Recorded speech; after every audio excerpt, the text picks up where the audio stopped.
I do have some problem statement. ఎవరైతే company వాళ్ళు students గానీ కొత్త ఫ్రెషర్స్ కి టాస్క్ ఇస్తారో ఆ టాస్క్ లో ఒకటి నీకు షేర్ చేస్తా. సో ఆ టాస్క్ నువ్వు చూసి దాన్ని ఏ టూల్స్ తో ఎలా చేయొచ్చు అన్నది మాకు చెప్తే మాకు హెల్ప్ అవుతుంది. 5 months నుంచి ఫుల్ ఫోకస్ ఉంది అనమాట ఏ టూల్స్ మీద.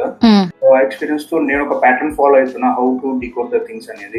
ఎప్పుడైనా మనకు థాట్స్ రాకపోయినా క్రియేటివ్ బ్లాక్ అంటారు కదా, అట్లా ఉన్నప్పుడు మనము అట్లీస్ట్ ఈ ప్రాంప్ట్ యూజ్ చేసుకుని ఒక స్టార్టింగ్ పాయింట్ వస్తుంది. As we know that motive same మన ఫిగ్మా కాపీ క్యాట్ లాగా ఉంటుంది.